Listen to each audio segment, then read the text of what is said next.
Hello, my name's Michelle. Welcome to the Integrated Feminine channel. I help high-functioning women attract their ideal partner, even after you've done all that inner work and you're still plateauing in love. Today, I'm going to be talking about how you're doing all that inner work and you're doing everything the gurus and all those coaches are telling you on social media. We've read all the books, you've gone to therapy, you've done all that journaling. You've even tried manifesting, and I know that does work, but it may not feel like it's a very tangible thing to do. You've been listening to all the podcasts, you've set your boundaries, and you've done a lot of the affirmations and feminine energy work. Maybe you've been doing this for years now, and you know that you need to do something differently, but you're still attracting that same type of man, the ones that don't live up to your version of that right man for you. I know it's driving you crazy because logically you know better. You're smart, you've got other areas of your life covered, and it's just that one area of your love life that hasn't quite got figured out yet. So here's what I want to share with you in this episode today.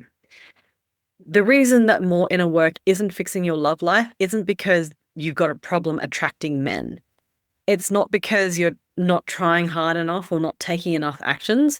And it's not because you haven't found the right strategy or you're doing the wrong things. It's because you're trying to change your behavior and take actions from that without actually reprogramming your identity.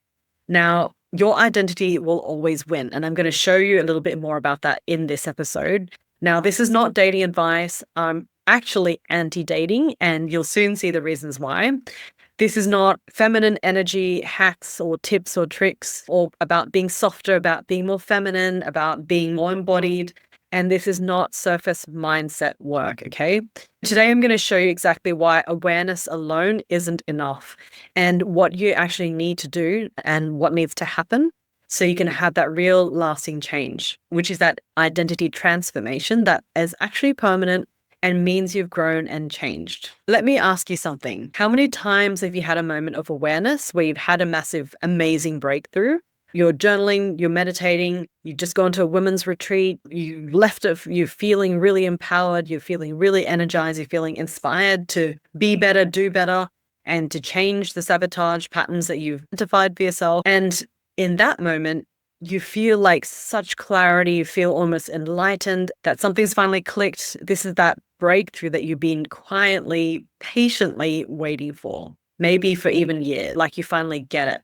And you think, okay, now this time is going to be different. I know what my patterns are and how I'm sabotaging myself. And having this awareness is going to help me recognize and stop it before it all happens over and over again. And for maybe a few days, maybe a week, you actually do change. You actually are able to transform and you feel really empowered. You feel really good and you feel like you're finally breaking that pattern. Then something happens that tests you. This might be old fears, worries. It might be doubt. So all that awareness, that amazing feeling that you had, it suddenly just disappears and you're right back in that plateau. And suddenly you're confused because logically you know all this, you have that awareness and you understand your pattern. But why hasn't it changed for you? Now, here's the truth that nobody wants to hear. Awareness alone does not dissolve that identity. You can be aware of all your patterns and still be identified with that pattern at the same time. I have a friend who knows all her sabotage patterns. It's, the reasons why she only dates men who adore her. They're never on her level, physically, emotionally, mentally, financially. They put her on a pedestal. And the ones who can never truly be her equal, to challenge her or even lead her so she can actually just let go, she's always the one above them who's able to dominate the direction of the relationship. And she knows all this. And she's also a high-functioning, very self-sufficient woman. And a lot of women like this are brutally aware of doing this on repeat. You might be aware that you're overgiving, that you're overcompensating physically, so you don't need to be present emotionally, that you choose men who need fixing. You're aware that you create so much busyness in your life, so you never get to feel that void of loneliness. You might have that negative self-talk that goes in your head where you're beating yourself up, you're criticizing yourself. You should have done this, that, you should have done that. You wished you could go back to a relationship that seemed to be good enough. And these self-protection mechanisms, like when you reject a guy before he can reject you, so you can never get rejected. Or you might be always on, keeping the professional side of you always on, that you can never actually just let go, relaxed, exhale, and just be vulnerable and open with someone. So your conscious mind has the awareness, but your subconscious mind is still running that old program. And guess which one is stronger? It's your subconscious. Think about it like this. You can be aware that you're afraid of heights and still have a panic attack when you look over the edge of a building.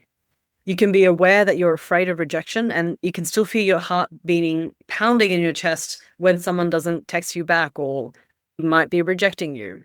You can be aware that you're a people pleaser, but you might still find yourself saying yes to those things that you actually don't want to do because that's what you were taught to do.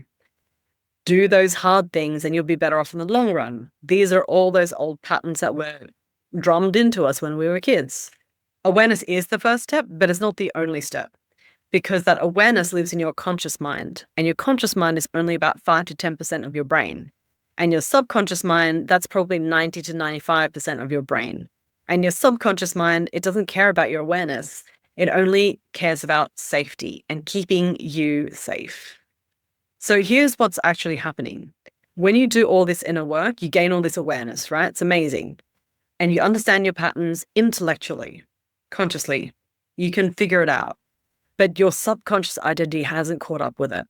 And your nervous system is still believing, well, this pattern keeps you safe. It's still working. So therefore, it must be worthy and it's going to keep you alive. So it's going to keep running that pattern. So even though your conscious mind knows better, your subconscious mind is still running the old program and repeat automatically. And your subconscious will always win in a conflict. It's like that time when you felt unsafe, you went into fight-flight mode. Your body learned to breathe shallow to conserve energy in case you needed to hold your breath suddenly or you needed to quickly run. So your body learned to brace and tense in anticipation because something bad might happen. And that's when your nervous system gets trained that shallow breathing means danger. So your body never really learned that what is actually safe. And that's the opposite, which is to take deep breaths because you allow space to take those deep breaths. It means that you're safe. You're not going to be attacked. So these are things that we were never taught to train our nervous system and our bodies to actually be able to move out of any of those parasympathetic nervous system signals. And because women, we are powerful creators, we need to be able to create from a space of safety.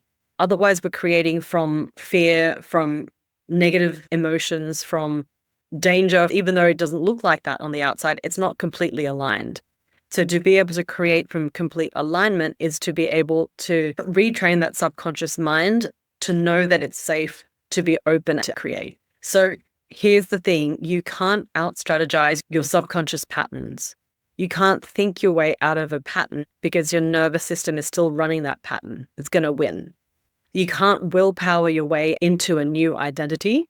That's just not how willpower works. It's not what it's designed for. It's like upgrading your wardrobe. When you put on something too glamorous, you don't feel comfortable in it, right?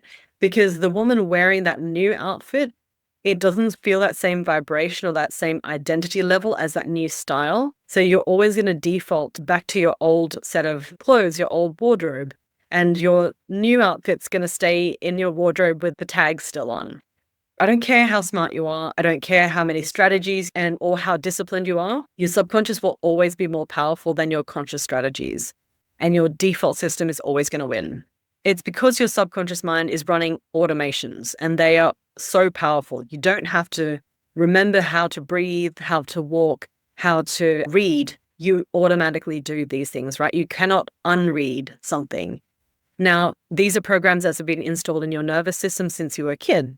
And they run automatically over and over. And if you keep using them, they keep getting stronger, right? So just like your body automatically knows how to breathe, how to digest food, or how to regulate your heartbeat, your subconscious mind automatically knows how to run your relationship patterns because they've been instilled in you as a child just by seeing your parents' relationship, or you've been seeing people around you, how they built their relationships. So role models when you're young helped instill these programs into your subconscious mind so they become automatic behaviors when you're an adult.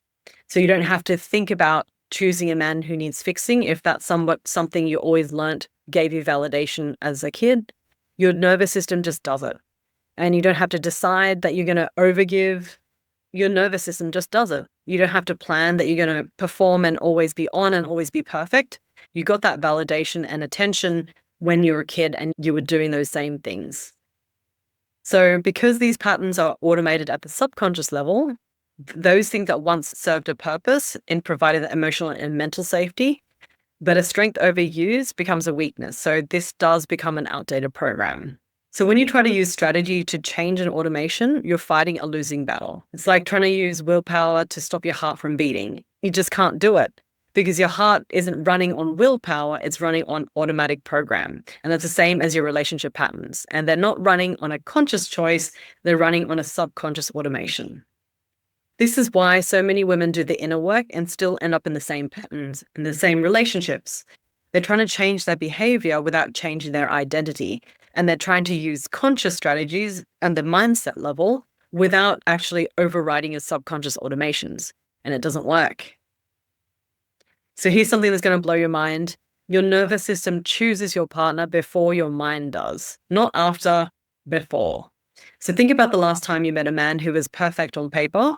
He was secure, he was stable, he was emotionally available, he was kind. He is the perfect guy, right? Everything your conscious mind says that you tick off on your checklist. But when you were around him, something didn't feel right. It just didn't feel like attractive for you. You just felt bored. You felt like something was missing. There was no spark, no chemistry, right? So you didn't go for it. You just thought, oh, he's great, but he's the wrong guy for me. Or you might have sabotaged it in some way and you've gone back to the familiar kind of guy who made you feel something that activated some of those subconscious programs, even though the one that you did choose is actually emotionally unavailable. The one that needed fixing, the one that make you feel anxious and make you feel like you're in fight flight mode, because at least that guy made you feel something. But here's what's actually happening. Your nervous system is scanning that perfect man on paper and was saying to yourself, this doesn't match my identity. This doesn't match my pattern that I'm familiar with. So then it doesn't feel safe and it doesn't feel like the right guy. So your nervous system sends a signal to your brain saying, this doesn't feel right, abort, do not go there. And your conscious mind interprets this as, well, there's no spark, there's no chemistry, I'm just not attracted to him. What a shame. But the truth is your nervous system had already made this decision before your conscious mind even got involved. Your nervous system chose not to be attracted to him because he didn't match your subconscious identity. So then when you did meet that man who did trigger your nervous system, that guy who might be emotionally unavailable, who needed fixing and rescuing, the one who made you feel anxious, like the bad boy type, then your nervous system went, oh, this is familiar. This actually matches my pattern. This feels like home. Even though that home was painful, destructive, your nervous system doesn't care. Its job isn't to make you happy, it's to keep you safe. And safe means familiar. So you can meet the most amazing, secure, emotionally available man in the world, but if your nervous system identity is still, I'm the rescuer, I'm the perfectionist, I'm the independent woman, I'm the overachieving woman, I'm the one who's needed by this guy, then your nervous system will be attracted to him. Here's what you can do to permanently rewire and transform this and stop doing that endless inner work that is actually keeping you single, because it becomes an excuse where you say, I'm not ready, I'm not healed enough, I'm not done enough inner work yet, I'm not there yet, I'm not perfect. So that first step on your pathway to integrating your feminine and reconnecting with the woman you're always meant to be is to first diagnose exactly which success pattern has been running your life all this time. And for this, I've actually created a free diagnosis tool. It's called the Love Blindspot Audit. This is going to help you identify which of your success patterns, that strength that's overused that becomes a weakness, what has actually been quietly sabotaging and undermining your relationship so far. Once you see this clearly, you're going to understand exactly what's been running in the background and what has been your automatic program.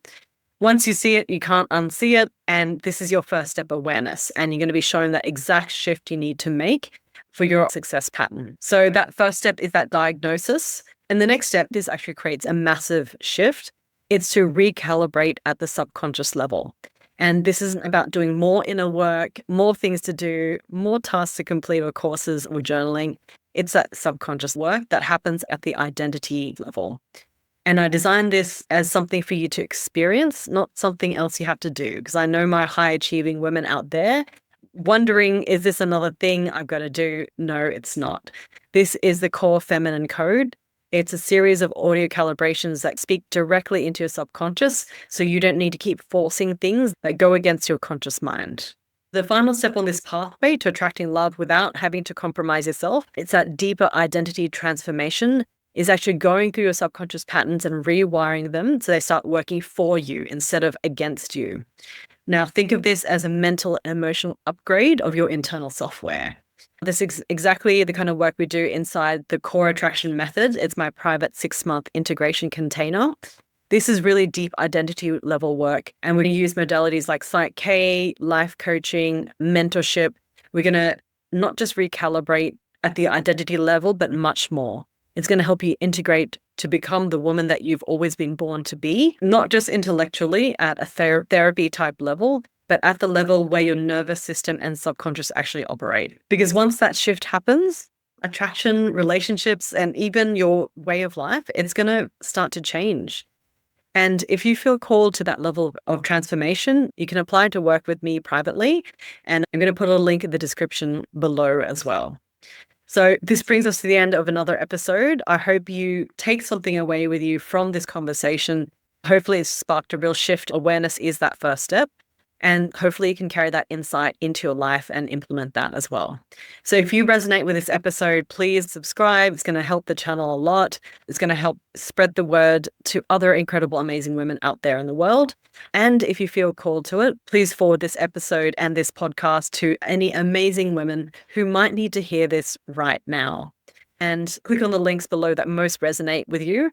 And I look forward to working with you to attract love without the compromise. I'll see you later.